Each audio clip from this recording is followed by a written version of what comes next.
The Epistle of Paul the Apostle to the Hebrews, chapter 9.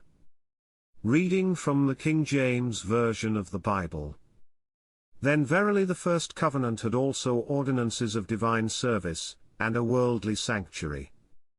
For there was a tabernacle made, the first, wherein was the candlestick, and the table, and the shewbread, which is called the sanctuary. And after the second veil, the tabernacle which is called the holiest of all, which had the golden censer, and the ark of the covenant overlaid round about with gold, wherein was the golden pot that had manna, and Aaron's rod that budded, and the tables of the covenant, and over it the cherubims of glory shadowing the mercyseat, of which we cannot now speak particularly. Now when these things were thus ordained, the priests went always into the first tabernacle, accomplishing the service of God. But into the second went the high priest alone once every year, not without blood, which he offered for himself, and for the errors of the people. The Holy Ghost this signifying, that the way into the holiest of all was not yet made manifest, while as the first tabernacle was yet standing, which was a figure for the time then present, in which were offered both gifts and sacrifices, that could not make him that did the service perfect, as pertaining to the conscience. Which stood only in meats and drinks, and divers washings, and carnal ordinances, imposed on them until the time of Reformation.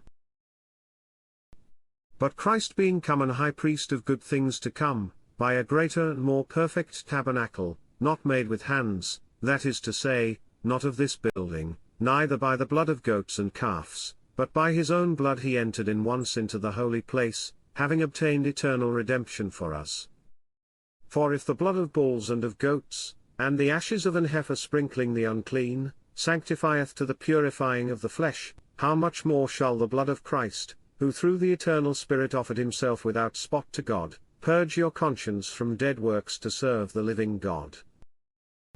And for this cause he is the mediator of the New Testament, that by means of death, for the redemption of the transgressions that were under the first testament, they which are called might receive the promise of eternal inheritance. For where a testament is, there must also of necessity be the death of the testator. For a testament is of force after men are dead, otherwise it is of no strength at all while the testator liveth. Whereupon neither the first testament was dedicated without blood. For when Moses had spoken every precept to all the people according to the law, he took the blood of calves and of goats, with water, and scarlet wool, and hyssop, and sprinkled both the book, and all the people. Saying, This is the blood of the testament which God hath enjoined unto you. Moreover he sprinkled with blood both the tabernacle, and all the vessels of the ministry.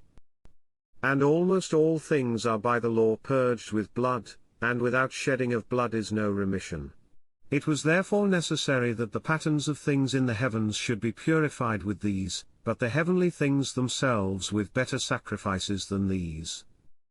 For Christ is not entered into the holy places made with hands, which are the figures of the true, but into heaven itself, now to appear in the presence of God for us, nor yet that he should offer himself often, as the high priest entereth into the holy place every year with blood of others, for then must he often have suffered since the foundation of the world. But now once in the end of the world hath he appeared to put away sin by the sacrifice of himself. And as it is appointed unto men once to die, but after this the judgment, so Christ was once offered to bear the sins of many, and unto them that look for him shall he appear the second time without sin unto salvation. This concludes the Epistle of Paul the Apostle to the Hebrews chapter 9. God bless you with love and abundance.